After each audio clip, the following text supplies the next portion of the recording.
ನಮಸ್ಕಾರ. ಮುಂಜಾನೆ ಮುನ್ನೋಟಕ್ಕೆ ಸ್ವಾಗತ. ನಾನು ನಿಕೇಶ್ ಕೊಠಾರಿ, ನನ್ನ ಜೊತೆ ಇದ್ದಾರೆ ನನ್ನ ಕಲೀಗ್ ಅಶ್ವಿನಿ ದೇವಡಿಗ. ವೀಕ್ಷಕರೇ, ಮಾಜಿ ಪ್ರಧಾನಿ ದೇವೇಗೌಡರ ಪತ್ನಿ ಚೆನ್ನಮ್ಮ ವಿಧಿವಶಗೊಂಡಿರುವಂಥದ್ದು. ಇವತ್ತು ಅಂತ್ಯ ಸಂಸ್ಕಾರವನ್ನ ಮಾಡಲಾಗುತ್ತೆ. ಈ ಅಂತ್ಯ ಸಂಸ್ಕಾರದಲ್ಲಿ ಭಾಗಿಯಾಗಲಿದ್ದಾರೆ ಅಂತ ಗೊತ್ತಾಗ್ತಾ ಇದೆ ಪ್ರಜ್ವಲ್ ರೇವಣ್ಣ. ವಿಡಿಯೋ ಕಾನ್ಫರೆನ್ಸ್ ಮೂಲಕ ಅಂತ್ಯ ಸಂಸ್ಕಾರದಲ್ಲಿ ಪ್ರಜ್ವಲ್ ರೇವಣ್ಣ ಭಾಗಿಯಾಗ್ತಾ ಇದ್ದಾರೆ. ಪ್ರಜ್ವಲ್ ರೇವಣ್ಣ ಮನವಿಗೆ ಸ್ಪಂದಿಸಿದ್ದಾರೆ ಜೈಲಾಧಿಕಾರಿಗಳು. ರಿಪಬ್ಲಿಕ್ ಕನ್ನಡಕ್ಕೆ ಜೈಲಿನ ಮೂಲಗಳಿಂದ ಮಾಹಿತಿ ಲಭ್ಯವಾಗ್ತಾ ಇದೆ. ತನ್ನ ಅಜ್ಜಿಯನ್ನ ಕೊನೆಯ ಬಾರಿ ಕಣ್ತುಂಬಿಕೊಳ್ಳುವಂಥ ನಿಟ್ಟಿನಲ್ಲಿ ಪ್ರಜ್ವಲ್ ರೇವಣ್ಣ ಅವರು ವಿಡಿಯೋ ಕಾನ್ಫರೆನ್ಸ್ ಮೂಲಕ ಅಂತ್ಯಕ್ರಿಯೆಯಲ್ಲಿ ಭಾಗಿಯಾಗ್ತಾರೆ ಅಂತ ಗೊತ್ತಾಗ್ತಾ ಇದೆ. ಸದ್ಯ ಪೆರೋಲ್ ಮೂಲಕ ಬರ್ತಾರೆ ಅಂತೆಲ್ಲ ಸುದ್ದಿ ಸದ್ದು ಎಲ್ಲ ಆಗಿತ್ತು. ಆದರೆ ಹಾಗಲ್ಲ, ವಿಡಿಯೋ ಕಾನ್ಫರೆನ್ಸ್ ಮೂಲಕ ಬರ್ತಾರೆ ಅಂತ ಈಗ ಇದರದೊಂದು ಅಪ್ಡೇಟ್ಸ್ ಲಭ್ಯವಾಗ್ತಾ ಇದೆ.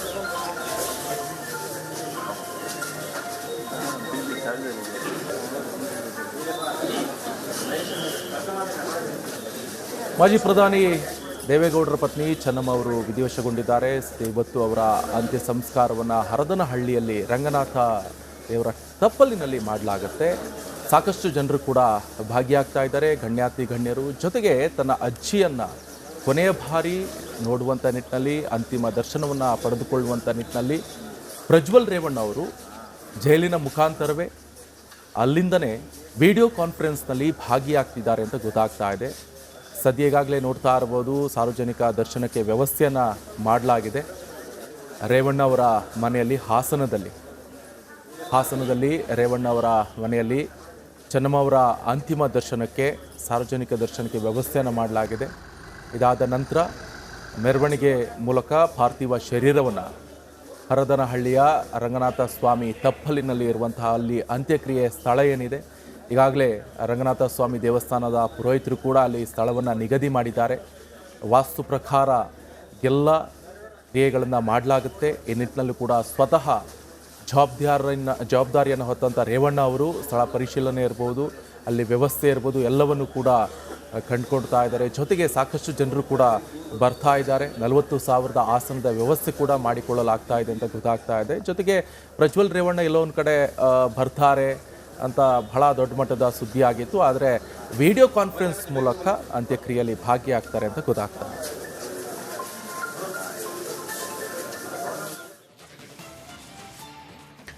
ದೇವೇಗೌಡರ ಪತ್ನಿ ಚೆನ್ನಮ್ಮ ಅವರು ವಿಧಿವಶರಾಗಿದ್ದಾರೆ. ಅಂತಿಮ ದರ್ಶನವನ್ನು ಅನೇಕರು ಈಗಾಗಲೇ ಪಡ್ಕೊಂಡಿದ್ದಾರೆ. ಇವತ್ತು ಕೂಡ ಸಾರ್ವಜನಿಕ ದರ್ಶನಕ್ಕೆ ಎಲ್ಲ ರೀತಿಯ ವ್ಯವಸ್ಥೆಗಳನ್ನು ಕೂಡ ಮಾಡಿಕೊಳ್ಳಲಾಗಿದೆ.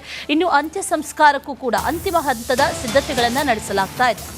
ಅಂತ್ಯ ಸಂಸ್ಕಾರದ ಸ್ಥಳದಲ್ಲಿ ಈಗ ಆಗಮಿಸುವಂಥ ಅನೇಕರಿಗೆ ಅಲ್ಲಿ ಆಸನದ ವ್ಯವಸ್ಥೆಯನ್ನು ಮಾಡಲಾಗಿದೆ. ಸುಮಾರು 40,000 ಆಸನದ ವ್ಯವಸ್ಥೆಯನ್ನು ಮಾಡಲಾಗಿದೆ. ಹರದನಹಳ್ಳಿಯಲ್ಲಿ ಚೆನ್ನಮ್ಮ ಅವರ ಅಂತ್ಯ ಸಂಸ್ಕಾರ ನಡೆಯಲಿದೆ. ಆ ಜಾಗದಲ್ಲಿ ಆಗಮಿಸುವಂಥವರಿಗೆ ಆಸನದ ವ್ಯವಸ್ಥೆ, ಅದರ ಜೊತೆಗೆ ಎಲ್ಲ ರೀತಿಯ ವ್ಯವಸ್ಥೆಗಳನ್ನು ಕೂಡ ಈಗ ಜಿಲ್ಲಾಡಳಿತದ ವತಿಯಿಂದ ಮಾಡಿಕೊಳ್ಳಲಾಗಿದೆ.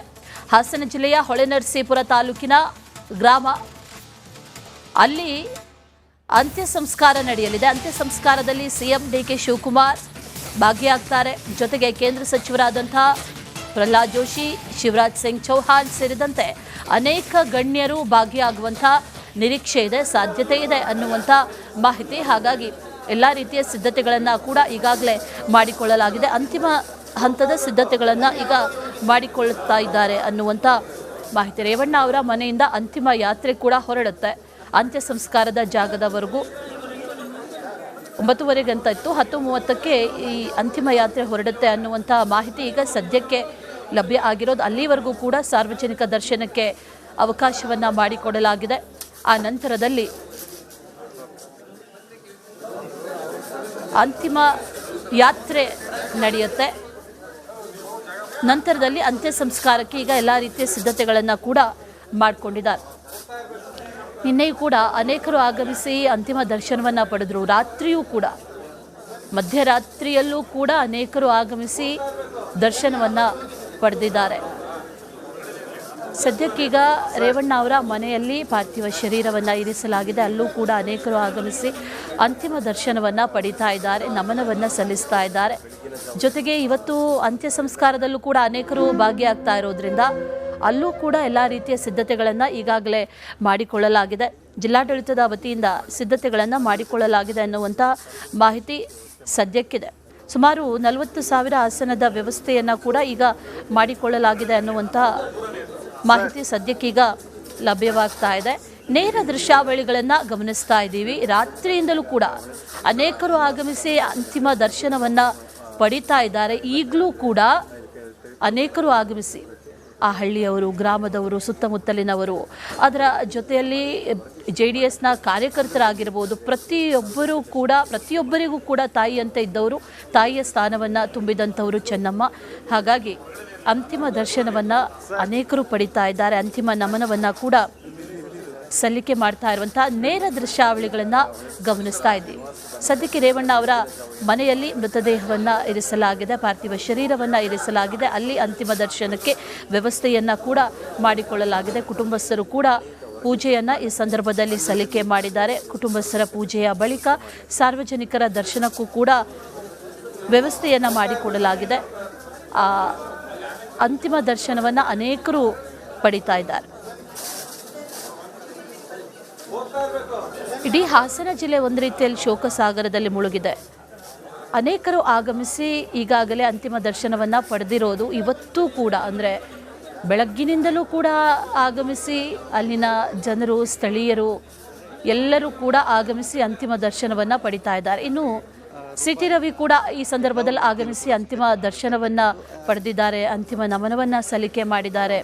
ಪಕ್ಷಾತೀತವಾಗಿ ಈ ಕಾಂಗ್ರೆಸ್ನಿಂದಲೂ ಕೂಡ ಅನೇಕರು ಆಗಮಿಸಿ ಈ ಸಂದರ್ಭದಲ್ಲಿ ಅಂತಿಮ ದರ್ಶನವನ್ನು ಪಡೆದಿದ್ದನ್ನು ಗಮನಿಸಿದ್ವಿ. ಇನ್ನು BJPಯಿಂದಲೂ ಕೂಡ ಸಿಟಿ ರವಿ ಅವರು ಆಗಮಿಸಿ ಅಂತಿಮ ದರ್ಶನವನ್ನು ಪಡೆದಿದ್ದಾರೆ.